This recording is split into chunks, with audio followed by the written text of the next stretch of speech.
বন্ধুরা অবশ্যই খাবারটা বাড়িতে ভাতের সাথে রুটির সাথে খাবেন। খুবই সুস্বাদু লেগেছে।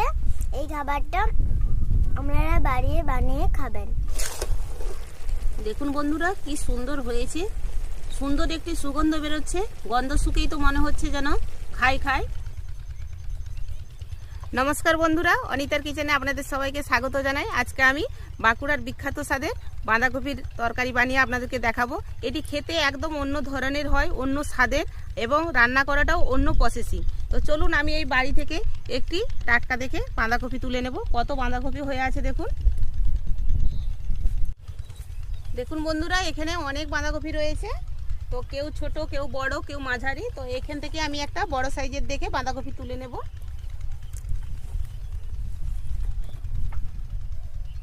এই কপিগুলো বেশ বড় বড় রয়েছে, তিনটে কপি বড় রয়েছে। তো এখান থেকে আমি একটা কপি নিয়ে নেব।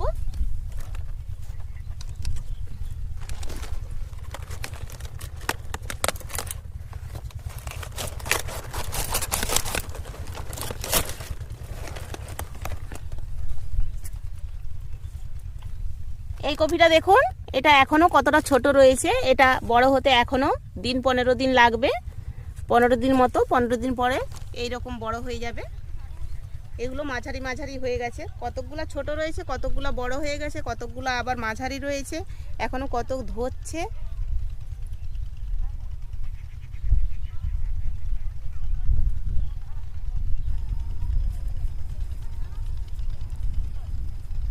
কপির এই উপরের পাতাগুলোকে আমি ভেঙে নেব।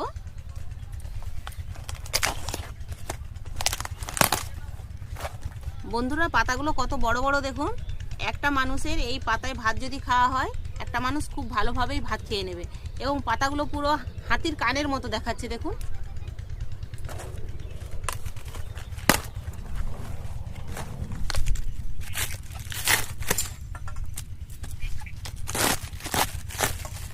কপিটা এখনো পুরষ্টি হয়নি। দেখুন কপিটা কত বড় হতো, আরো কতটা নরম।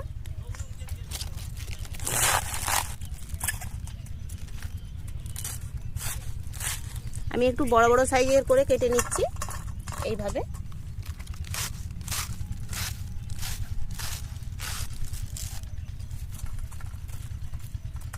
কপিটা পুরোটাই কেটে নিয়েছি বন্ধুরা।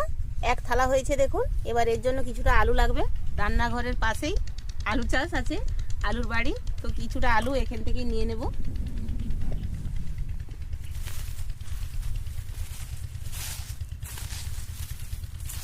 বাবা, কত বড় আলুটা! একটা আলুই মনে হয় 250 গ্রাম হয়ে যাবে। এই 2 পিস হলেই হয়ে যাবে, আর নেব না। বেশ বড় বড় রয়েছে।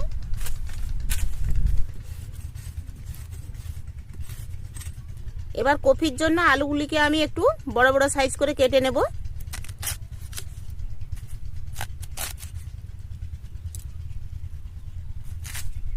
এইভাবে একটু বড় বড় করে কেটে নেব দেখুন।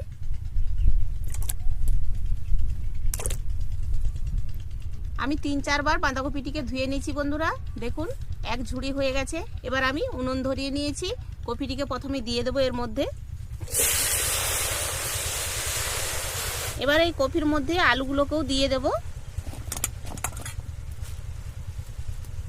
এর মধ্যে দেখুন আমি 2টো পেঁয়াজ নিয়েছি মাঝারি সাইজের। একটু বড় বড় করে পেঁয়াজগুলো কেটে নিয়েছি।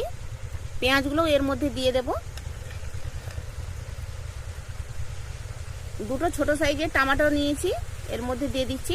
আমার বাঁধাকপির পরিমাণটা বেশি, তাই আমি 2টো টমেটো দিয়েছি। আপনারা যদি কম করে রান্না করেন তাহলে একটা টমেটো দেবেন। 8-10 কোয়া রসুন নিয়েছি, এর সঙ্গে দিয়ে দিচ্ছি। আর 4 পিস কাঁচা লঙ্কা। এবার অল্প পরিমাণে লবণ দেব। চাপা দিয়ে আমি 5 মিনিট সেদ্ধ করব। খুব বেশি সেদ্ধ করব না, মিডিয়াম একটু হালকা সেদ্ধ করে নেব। কপিটি ওদিকে সেদ্ধ হতে হতে আমি একটি মশলা তৈরি করে নেব। এখানে কালো সরষে নিয়েছি আমি ছোট চামচের 2 চামচ মতো, আর একটি কাঁচা লঙ্কা।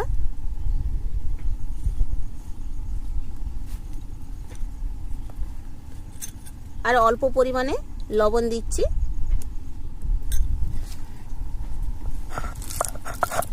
এবার খুব ভালোভাবে আমি এটিকে বেটে নেব।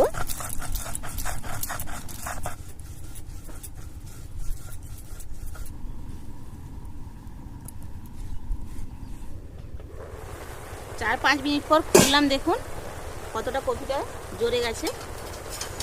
এবার আমি একে একে সব এগুলো তুলে নেব। প্রথমে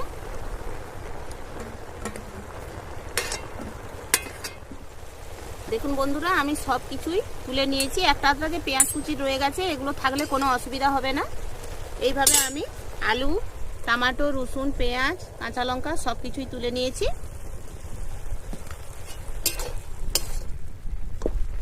এদিকে কফি থেকে আমি কফিতে জল দেইনি, দেখুন কফি থেকেও জল কতটি বেরিয়েছে। এই কফির জলেই আজকে কফিটিকে রান্না করব।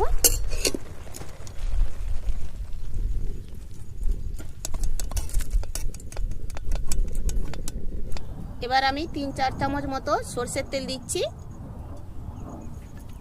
এবার তেলের মধ্যে ফোড়ন দিচ্ছি একটি তেজপাতা আর 1 চামচ 5 ফোড়ন। 8 থেকে 10 সেকেন্ড মতো 5 ফোড়নটা ভেজে নেওয়ার পর আলুটি দিয়ে দিচ্ছি।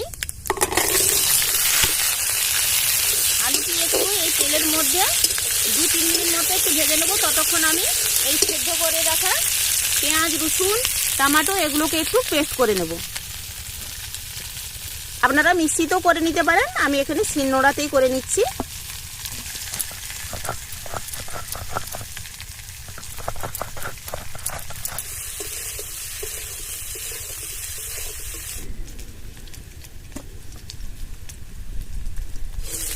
এদিকে আলুগুলো খুব সুন্দর হয়ে ভাজা হয়ে গেছে।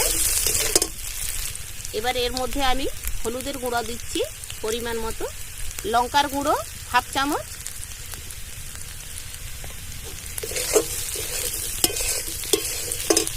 আর এই বেটে রাখা পেস্টটা দিয়ে দিলাম।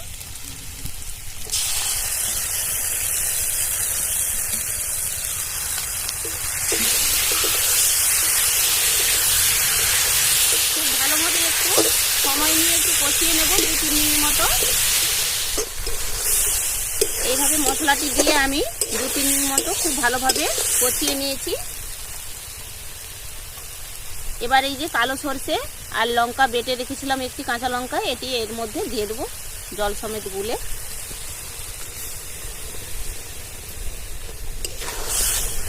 আবারও একটু নাড়াচাড়া করে আর কফিটিকে দিয়ে দেব।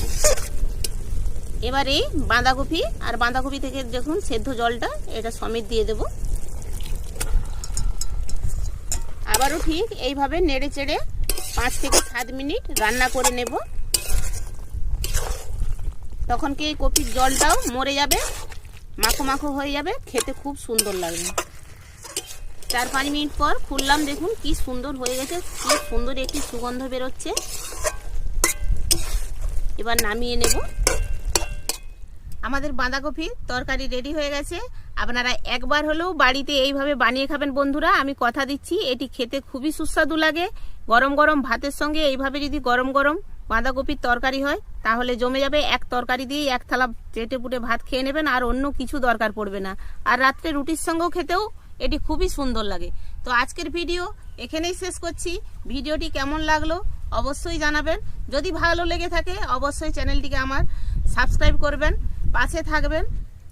জয়িতা এই স্কুল থেকে এলো, স্নান করে এসেছে। এবার জয়িতাকে আমি এই তরকারিটা দেব, খেয়ে টেস্ট করে বলবে কিরকম হয়েছে।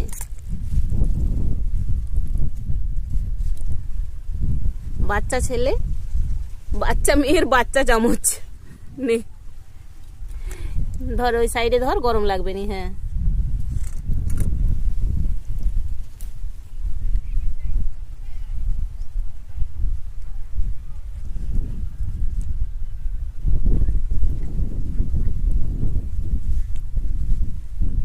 কিরকম লাগছে? দারুন দারুণ লাগছে, একদম অন্যরকম স্বাদ লাগছে। আর বাড়িতে যে মা বাঁধাকপি রান্না করে তার থেকে আলাদা লাগছে। হ্যাঁ, তাহলে খেয়ে নে। বন্ধুরা অবশ্যই খাবারটা বাড়িতে ভাতের সাথে, রুটির সাথে খাবেন, খুবই সুস্বাদু লেগেছে।